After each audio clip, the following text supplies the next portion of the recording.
One of the most misunderstood phrases in the Bible is this one, coming on the clouds. I know I spent my early life going out in the yard and looking and hoping I would see Jesus flying through the sky. Most people think it means Jesus flying down from heaven and rapture and all of this other stuff. But this phrase originates back in Daniel's writing, Daniel chapter 7, the Son of Man. Guys, in that story is not coming down. He's going up towards the throne of God. What does that sound like? Sounds like ascension. That changes everything about the moment Jesus spoke those words during his trial. Because when Jesus said this, what he's announcing is that the revolution of God's kingdom had begun. Remember, Daniel 7 describes a chaotic world. Same world that Jesus was in, kind of the same one we're in.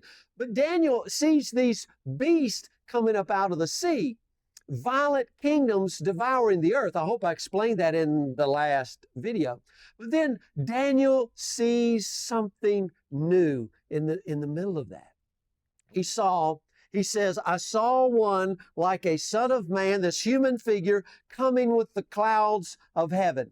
And he approached the Ancient of Days and was led into his presence. Daniel 7:13.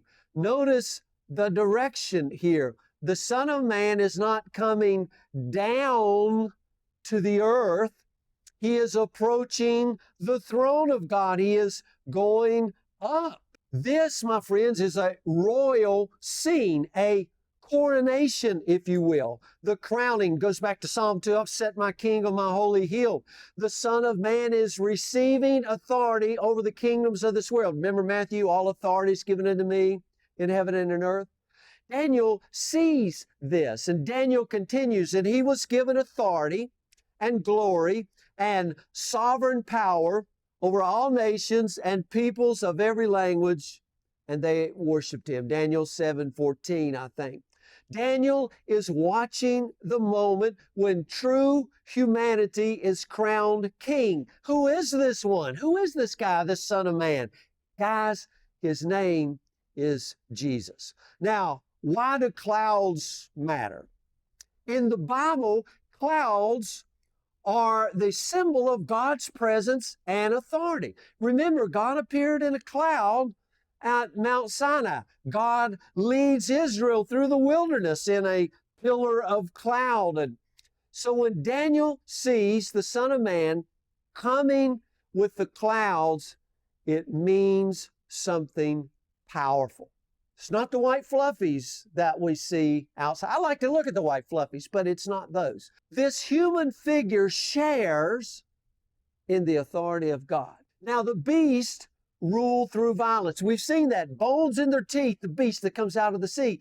But the Son of Man rules through God's authority. This, my friends, is the moment the kingdom is taken away from the beast and given to this human authority, this human figure, this one called the Son of Man. Now again, we got to go back and visit the trial of Jesus just a little bit. So we fast forward a little bit from Daniel, several hundred years, to go to this trial. Jesus is standing again before Caiaphas, the high priest. The leaders are trying to decide if he deserves death. And finally, this question that if Jesus answers this will surely have him put to death. Tell us if you're the Messiah. And again, Jesus answers with words that shake the room. You will see the Son of Man sitting at the right hand of power and coming on the clouds of heaven. Now, I know I'm repeating this from last video and now, but I want you to get the picture here. Jesus again is quoting Daniel chapter 7. But he's doing more than just quoting it. Jesus is saying, I'm the guy. I'm the Son of Man Daniel saw.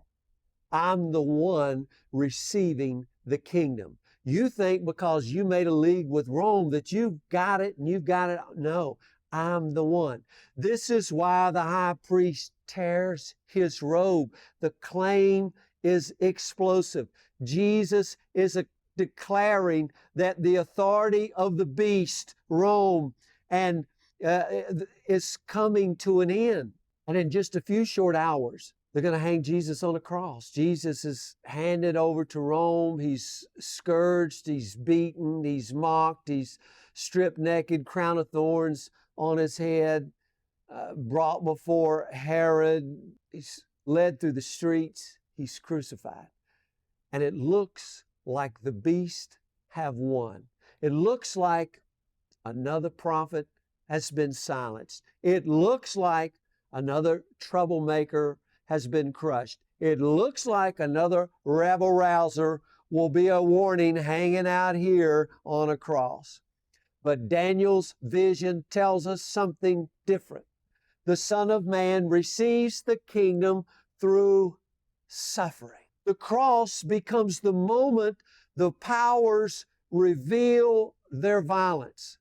And the resurrection becomes the moment God declares Jesus as king. I love the little fact that when Mary goes down to the garden, she thinks he's the gardener. He really is the gardener, the last Adam. But Daniel ends his vision again with the promise the kingdom will be given to the saints of the Most High. We must ask the question, who are the saints and what kind of kingdom is this? That means the revolution of the Son of Man does not stop with Jesus. It continues through his people. And who are his people? My friends, it's the church. It's this body of believers. It's a community that refuses to live like beasts. A community that learns again what it means to be truly human. Now, how are we going to learn that? Look at Jesus. Follow Jesus. That's what he said, follow me. And that's the hope of the gospel. You understand? This is why Jesus comes in the middle. See, the beast may roar, but the Son of Man reigns. And he calls for us daily. And how does this kingdom look? Take up your cross and follow me. I'll see you in our next video. We got one to go on this. And we're going to talk about a king that rides into town on a donkey. See you there.